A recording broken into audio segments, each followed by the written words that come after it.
आजकल मैं देख रहा हूँ कि लोग या यूं कहें मैच्योर लोग स्टेटस पर लगा दे रहे हैं कर्मा इज बैक। पता है नहीं कर्मा क्या है, कैसे काम करता है, बस अपनी कमजोरी को कर्मा का नाम दे देते हैं। चलो कुछ जानते हैं। जैसे एक लड़के ने लड़की से प्यार किया और वहाँ लड़की उसको धोखा देकर चली गई और अब वो कह रहा है कि कर्मा इज बैक, भगवान सब देखता है। अरे भाई, तूने प्यार करने से पहले भगवान से पूछा था क्या? नहीं ना, तो उसको क्या लेना और कर्मा को क्या लेना? तुम दोनों साथ थे, तू कमजोर था, वो तुझे छोड़ गई, सिंपल। इन्वॉल्व तो तू भी था, तू छोड़ देता उसे, पर नहीं, तू कमजोर था और अब तू सोच रहा है कि उसके साथ भी ऐसा ही होगा। तो ये वहम है मेरे भाई, और कुछ भी नहीं। भले ही तू लॉयल था, कुछ था, सच में तू वीक था, तेरे अंदर होना चाहिए था, रहे तो ठीक, नहीं तो और ठीक। कर्मा कर्मा ये सब कमजोर बोलते हैं और आगे भी बोलते रहेंगे। तू यूज यानी इस्तेमाल करने लायक था, उसने किया और छोड़ दिया। रिस्पॉन्सिबिलिटी लेता तो सीखता और बेहतर बनता, पर तूने सब कर्मा के ऊपर छोड़ दिया।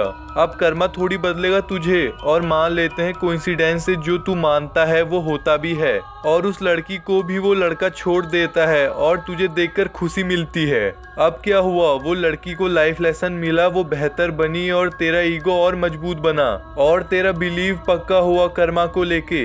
अब जब भी कुछ ऐसा तेरे साथ होगा, तू रिस्पॉन्सिबिलिटी नहीं लेगा, कर्मा के ऊपर डाल देगा, और यहाँ एक खतरनाक चीज होगी, तेरी ग्रोथ रुक जाएगी और सोच भी। इसलिए कर्मा का लॉ खतरनाक है, ना समझो के लिए। तेरे बिलीफ ही कर्मा को जन्म देते हैं। तेरी आदत, तेरी सोच, तेरे डिसीजन इक्वल टू तेरा बिलीफ। इसमें भगवान का कोई इन्वॉल्वमेंट हो ही नहीं सकता। और जो मानते हैं कर्मा वर्क करता है, वो उन पर ही काम करता है जो गिल्ट से, एंजाइटी से, ओवरथिंकिंग से, डर से भरे होते हैं और उनको लगता है अब हमारे साथ भी ऐसा ही होगा और कर्मा वर्क करेगा। तो बधाइयां, मान लिया है तो पक्का करेगा। अब तुम कहोगे रावण दुर्योधन को उनके कर्मों का फल मिला, तो ये क्या है? तो ये भावनाओं का नियंत्रण होना है। इसमें इमोशन इन्वॉल्व है, उनका ईगो, जेलसी, सेल्फ स्टीम शामिल है।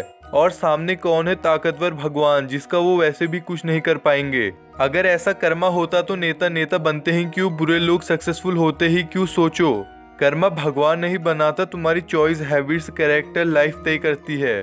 कुल मिलाकर मैं ये कहना चाहता हूँ कि कर्मा को साइड रखकर हर चीज की रिस्पॉन्सिबिलिटी लो, खुद में कमियां निकालो, तभी तुम मजबूत बनोगे।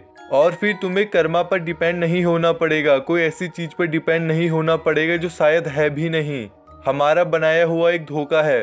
अब तुम कहोगे जो खून कर देता है उसको जेल क्यों होती है? तो वो कर्मा नहीं, उसके एक्शन का रिफ्लेक्शन है। कई बार कितने पावरफुल लोग बच जाते हैं, पर ऐसा नहीं होना चाहिए, पर होता है। उन्होंने गलत किया है, उन्हें जेल जाना पड़ेगा। इसमें कर्मा नहीं, सिस्टम है। क्या मैं ऐसा कह रहा हूँ कि तुम जैसा करोगे वैसा भरोगे, कहावत गलत है? तो नहीं, तुमने कुछ गलत किया, तुम्हें पता चला, वो चीज तुम्हारे अंदर घटी और वो धीरे धीरे अब तुम्हारे एक्शन बनेगी और फिर तुम्हें उसका फल मिलेगा। मान लेते हैं तुमने किसी भिखारी के पैसे ले लिए जो कि गलत था, अब तुम्हारा गिल्ट काम करेगा। तुम्हें पता है कि तुमने गलत किया है, अब अंदर से तो तुम कितने भी बुरे हो, तुम्हें पता है कि तुम क्या हो और तुमने क्या किया है। अब तुम भुगतोगे खुद ही से। डाउट अभी भी है तो सुनो। अब तुम कहोगे जो अपने माँ बाप को अनाथ आश्रम भेज देते हैं, उनके बच्चे भी उन्हें भेज देते हैं, कर्मा इज बैक। पहले तो मैं कहूंगा जो अपने माँ बाप के साथ गलत करते हैं, नपुंसक, कमजोर, खत्म और कुत्ते की मौत मरने वाले लोग हैं। अब सुनो, जो उन्होंने अपने माँ बाप के साथ किया वो उनके बच्चों ने देखा, ब्रेन की वायरिंग हुई, सबकॉन्शियस में गई और रिएक्ट हुआ सेम। और मान लेते हैं कि ये साइकिल ब्रेक हो गई, उन्होंने किया बुरा अपने माँ बाप के साथ, पर उनके बच्चों ने उनके साथ नहीं किया, तो इसमें बच्चों का ब्रेन होश में था, इसमें कर्मा का कोई रोल नहीं था। कर्मा पर डिपेंड मत रहो, रिस्पॉन्सिबिलिटी लो। अगर आगे बढ़ना है तो क्वेश्चन करो, सवाल पूछो मेरे भाई। अब तुम में से कितने लोग मुझे गलत साबित करने लग जाएंगे, और मैं हो भी जाऊंगा क्योंकि मैं भगवान तो हूँ नहीं। पर तुम मेरा मैसेज देखो और बिलीव्स पर क्वेश्चन उठाओ, ये देखने के बजाय कि मैं बुरा हूँ या सही हूँ या गलत हूँ। मैं तुम्हें मजबूत करना चाहता हूँ तुम्हारे झूठे बिलीव्स को तोड़कर। बाकी मुझे मतलब नहीं तुम गलत साबित करो या सही, मुझे पता है जो समझदार है वो समझे होंगे।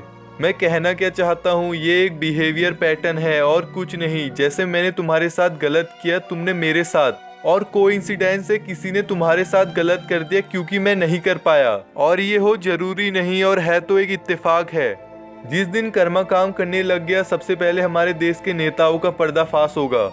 इन ट्रैप्स को ब्रेक करो। मैं कर्मा के कॉन्सेप्ट को नहीं नकार रहा, मैं ब्लाइंड बिलीव्स को नकार रहा हूँ। बता रहा हूँ, अंधविश्वास कर्मा नहीं है।